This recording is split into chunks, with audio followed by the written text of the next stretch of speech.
Hello everyone, this is the second part of the story about mutual dislike among the various races of the Star Wars universe. As usual, please help the channel by subscribing, liking, and commenting. Also, you can help donate on Patreon, the link in the comment. And now to the story. Most often the cause of xenophobia was the arrival in the habitats of one race representatives of another race. Terrace is a prime example of this. It is a planet of the Outer Ring in the Ojoster sector, and one of the most important trade planets of the Republic in ancient times. Terrace was previously considered a periphery, but around the year 4550, after the opening of new trade routes, Terrace became an important transit and industrial center for the Republic throughout the Ojoster sector. The planet was flooded with investment and new settlers, traders, shipbuilders, industrialists. Terrace began to grow rapidly. Above the semi-underground ancient city founded by the first settlers, a huge metropolis grew, and it was constantly expanding. Forests were cut down, industry poisoned the local ecology. All this led to the fact that Terrace, like Coruscant, ceased to be self-sufficient, became dependent on food supplies from other planets. At the same time, xenophobia flourished on the planet. Only humans and similar races were considered full citizens of Terrace. All others were considered laborers and were relegated to the worst parts of the city, although the life of non-humans in those times was not as hard as in KOTOR, where you can find xenophobia in its most brutal form. In the 4060s, before the Battle of Yavin, trade routes changed again. Terrace became rapidly poorer. Spaceports emptied, investment disappeared, and a number of industries were no longer competitive. But even in this situation, Terrace retained strategic importance, which would later cause the Mandalorian horde to occupy the planet. Industrialization led to the destruction of most land suitable for agriculture. Food supply problems were exacerbated. The planetary economic crisis affected the entire population, especially the working class, most of whom did not belong to the human race. Due to lack of work, they were unable to purchase food that was shipped from other planets. Hunger riots began on Terrace by non-humans and impoverished workers of the human race. The riots soon escalated into a full-scale civil war.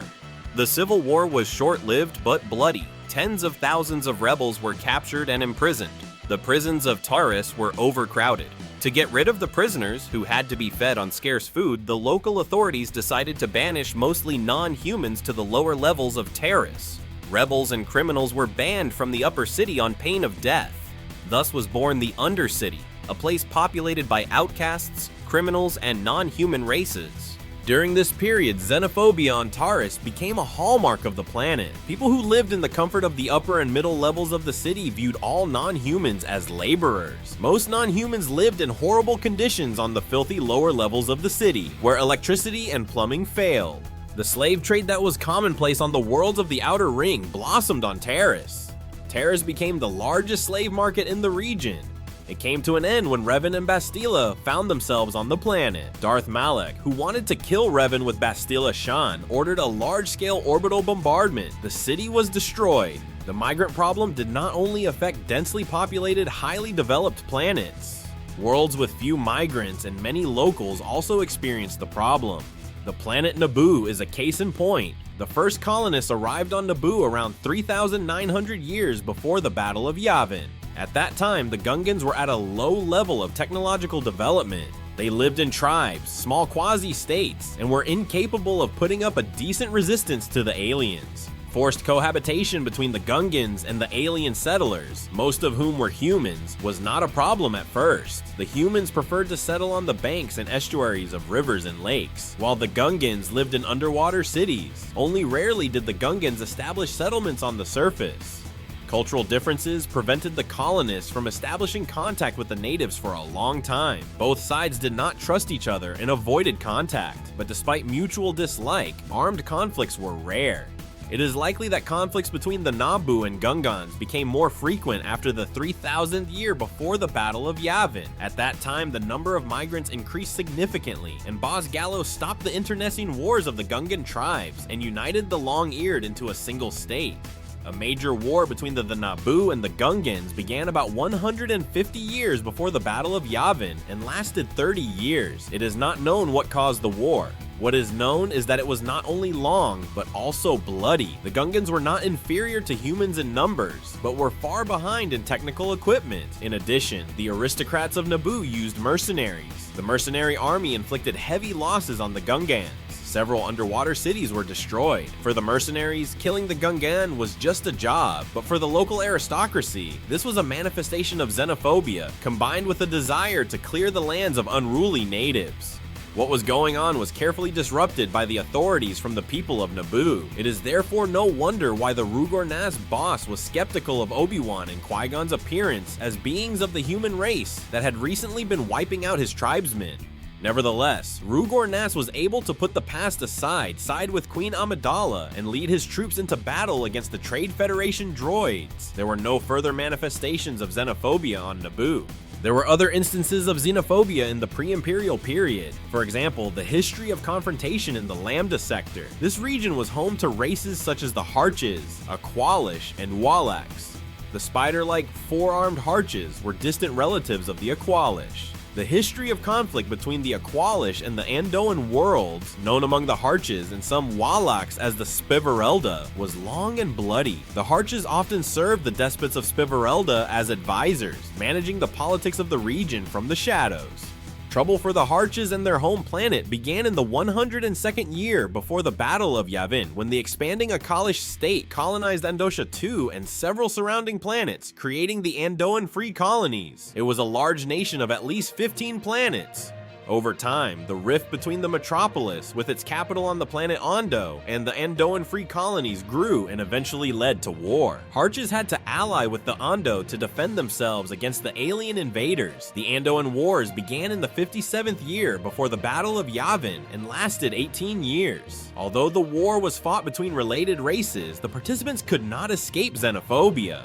On the fronts of the Andoan War began the fighting career of a great naval commander, Admiral Trench. He became famous for defending Secundus Ondo from raiders of the Andoan Free Colonies and launching retaliatory attacks. Over the course of the war, Trench became Ondo's best naval commander, achieving impressive victories over the Andoan Free Colonies at the battles of Arbulur, Horos, and winning the final battle of Rakwish that ended the war. But coincidentally, the victory at Rakwish turned out to be Ondo's defeat. The Republican government on Coruscant had no plans to intervene in the conflict, confining itself to discussing the Andoan issue at Senate hearings and in a special demilitarization committee. But Trench's crushing victory and his ruthless tactics forced the Republic to intervene. A sizable force of the Justice Corps invaded the Lambda sector to force peace on a region where one side had already won and peace had come. The demilitarized zone established by the Senate and the presence of Justice Corps paramilitaries finally divided Ondo and the Andoan Free Colonies.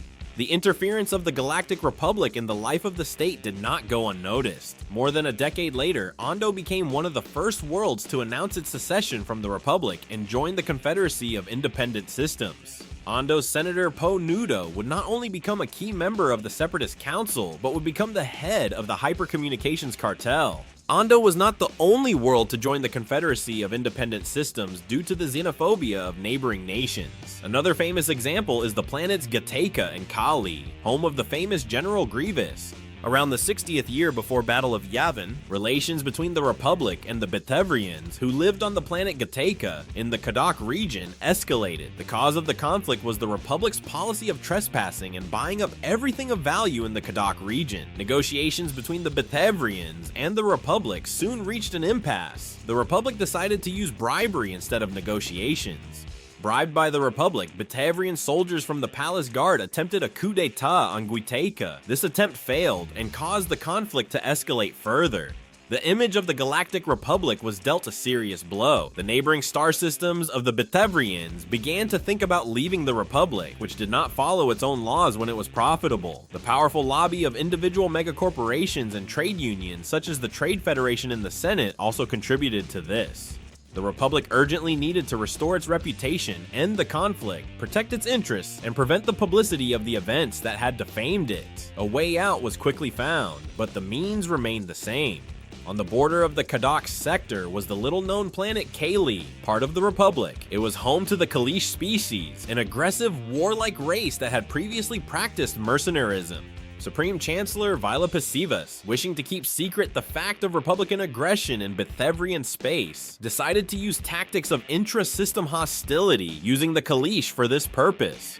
Republican diplomats arrived in Kaylee and convinced the local population that their homeland was threatened by a Bithevrian invasion. The diplomats urged the Kalish to fight back against the invaders. Although it was a lie, the Kalish believed it and hated the Bithevrians. Interestingly, the Bithevrians had no intention of invading anywhere. Meanwhile, the xenophobia of the Bithevrians also increased, who feared the actions of the Republic and the attitudes of the Kalish. To train the Kalish in modern battle tactics, the Republic sent a group of military advisors and a large detachment of Jedi to Kaylee, among whom were Dooku and his Padawan Qui-Gon Jinn. The Republic also supplied the Kalish Expeditionary Corps with money, weapons, and military equipment. A combined force of several Kalish tribes, reinforced by a detachment of Jedi, attacked Giteka in the 65th year before the Battle of Yavin. The Giteka militia and armed detachments of the Mjolnir Order came to the defense of the planet. The Bithevrians were outnumbered and outgunned by the invaders, but fiercely resisted. Instead of the expected blitzkrieg, the war dragged on for 5 years, and as a result, both sides suffered heavy casualties and the Order lost several knights. As a result, the invaders retreated. The Republic's reputation was once again damaged. The result of the 5-year war, the moral basis for which was the provoked hatred of the Kalish against their neighbors, was the rise of Bithevrian nationalism and the strengthening of the Mjolnir Order's position. Thus, the Mjolnir Order transformed from a mere armed unit into defenders of freedom and independence of the Bithevrians. This sentiment in the Kadak sector of society later caused both the Republic and the New Republic much trouble when trying to establish diplomatic contacts with the Bithevrian population. This was not the only war in the history of the Kalish that was based on racial animosity. Shortly after the end of the Kalish-Bithevrian War, Kali itself was already under threat. About 42 years before the Battle of Yavin, the Kalish had to face the Yamri. They were a highly advanced race of aggressive insectoids that used every available means to conquer new territories. The name of the Yamri's home planet in their native language is unknown. The Kalish themselves called the planet and the entire race by the word Hook, meaning soulless bugs. The Hook attack on Kaylee was not sudden. Sometime before the invasion, the bugs had occupied the planets Tavarskal and Abaji, which were not far from Kali. The insatiable Yamri were interested in Kali's resources and the Kalish themselves, whom they saw as potential slaves. At first, the Yamri occupation was successful. Kalish towns were destroyed, and millions of locals were imprisoned in concentration camps awaiting the arrival of slave ships. But the Kalish did not give up and continued the fight. The resistance movement was led by 2 warriors whose names would go down in Kali history and whose nickname would make the entire galaxy shudder. They were the master swordsman Rondaru Lij Kumar and the magnificent sniper Kimayan Jai Shilol, who would later become known as Grievous. Leading the tribesmen, these warriors personally destroyed thousands of invaders. The ordinary Kalish people revered Kimayan and Rondaru as living gods, admiring their skills, bravery, and tactical talent. Moreover, the young gunner and the warrior were not just battle buddies, but loved each other. The tribesmen admired the pair of great heroes who found their happiness even in a war of survival. However, their happiness proved to be fleeting.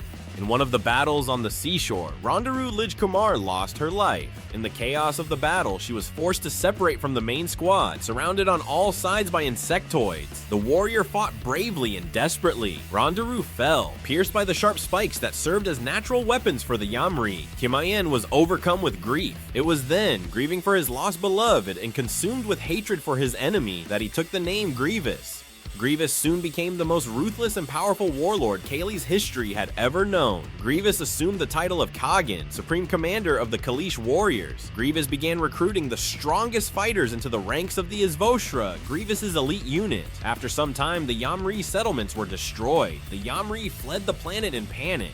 But this was not the end. The warriors under Grievous's command were eager to avenge their dead friends and family. Kagan understood their grief, for he could not forget Rondaru's death. Now the Huk themselves were subjected to genocide. On other planets, the Kalish were mercilessly exterminating all bugs, not only warriors, but also peaceful insects.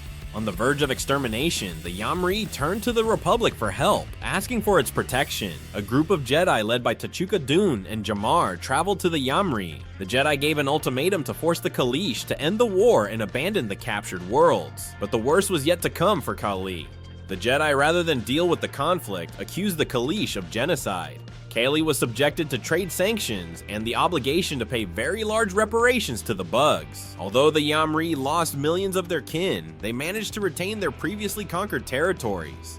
The Kaleesh were not happy with such actions and the Republic. Embargoes and reparations were too much for war-torn Kaylee. Hundreds of thousands of Kaleesh died of starvation and disease. In the future, Grievous would repay Tchuka Dun and Jamar for the humiliation of his people by killing them in a skirmish on the planet Vandos. He has not forgotten the Yamri either. During the Clone Wars, when the war reached the Yamri's home planet, Grievous landed there with an army of droids and subjected the Yamri to merciless extermination. Only those Yamri who managed to get off the planet survived Grievous's vengeance. There are many other examples in the history of the Star Wars universe of Republic policies that have led to armed conflict. Sometimes these policies have resulted in interracial conflict and great loss of life. An example of such a conflict is the Aqualish Republican War, sometimes called the Aqualish-Corellian War because of the Aqualish's main opponent in the war. It all began around 15,000 years before the Battle of Yavin on the planet Ondo. The cause of the Civil War was a disagreement over fishing in shared waters. This war nearly wiped out all the small Aqualish races on the planet, Yualak, Quara, and Aquala. That all changed when a Republic research vessel arrived on the planet. The Aqualish were interested in their technological development, and they captured the ship, studied the technology, and built their own ships. The combined armed armada then traveled to Corellia for a clear demonstration of their race's superiority over others, where they were defeated and Ondo became part of the Republic. Another political defeat and, at the same time, a military success for the Republic was the Gank massacres. The cause of the conflict was forbidden substances. At that time, the Neimoidians discovered a substance called Rill and proved its special effect on the perception of beings. Rill was found on the planet Ryloth, home of the Twi'leks, but was also found on other planets. Around 4,800 years before the Battle of Yavin, the Neimoidians obtained the rights to mine and process Rill. In the course of spreading the substances throughout the galaxy, the cetacean race Porporate, which inhabited several planets in the star system of the same name, became addicted. The Republic sent several Jedi and a small military contingent to rescue the Porporite, but they were unsuccessful. Meanwhile, the Porporite's addiction to the foul potion began to threaten the lives and work of the Neimoidians themselves. The race became very aggressive and without a dose, could easily kill the first person they met. For their defense, the Neimoidians decided to hire the Ganks. They were a very aggressive race that had proven themselves as excellent mercenaries. The Ganks loved to fight and killed without remorse, but instead of repelling the attacks of the aggressive Porporate, the Ganks committed genocide against them. For nearly 25 years, the Republic took no steps to protect the race being exterminated. It was not until the year 4775, prior to the Battle of Yavin, that the Galactic Republic intervened in the genocide by decision of Supreme Chancellor Vakatara. The fleeting war utilized the Republic's elite army unit known as the Rocket Troopers and the new Juggernaut model battle droids. Note, the genocide of the Porporite was not the only brutal action in the history of the Ganks. The people of the galaxy referred to the race as the Gank Killers. The reaction of the Galactic Republic to interracial conflicts could be inadequate both in the brutal ancient times and in the peaceful period that came after the defeat of another Sith state in the New Sith Wars. For example, during the Hauk-Weequays conflicts, this was a confrontation between two warlike races. The Hauks and the Weequays were often in conflict on their planet Shrulur. The first clash occurred in the 282nd year before the Battle of Yavin, and the last clash was already during the Imperial period. The planet Shrulur had long attracted colonists because of its logistical importance, but no permanent settlements had been established on the planet for a long time. Shrulur was a transshipment base, refueling station, and warehouse. It is not known exactly when the Weequays clans arrived on Shrulur. Before the first clash with the Hooks, they had time to establish large cities and small towns on the planet. The Hawks arrived on Sri Lure in the 282nd year before the Battle of Yavin. Before their arrival, the Weequays lived peacefully with the locals. The Hawks had already clashed with the locals in the first year because of cultural differences. They were at a low level of social and cultural development and preferred to use force instead of treaties. The Hawkeyes were up to 2.5 meters tall and had great physical strength. The Weequays were also a strong race, though weaker than the Hawks, but they made up for this difference with larger numbers and more modern weaponry. By the time the Old Republic was transformed into the Galactic Empire, there were only about 500,000 beings of various races living on Sri Lure. 82% of them were Weequays, 8% Hawks, and 10% other races. The Hawks did not want to establish their own settlements and began to settle 30 kilometers away from Danalvek. Danalvek was the largest city on the planet with the only spaceport and was mostly populated by Weequays. The first confrontations between the two races took place in the first year after the Hawks appeared on the planet. The confrontations ranged from local conflicts to full-scale wars. During these conflicts, the Hawks and Weequays did not use only heavy military armored vehicles and modern combat aviation, as the planet was not rich. Both sides had no regular army and all fighting was done by militia forces.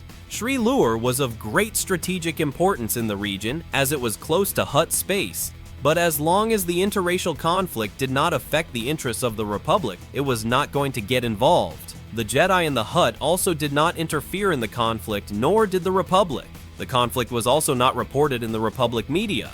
The galaxy only learned about the existing conflict based on racial hatred after two large groups of Weequays and Hawks staged a mass brawl in one of Coruscant's spaceports. Since both sides traditionally carried knives, the large brawl quickly escalated into a mass stabbing.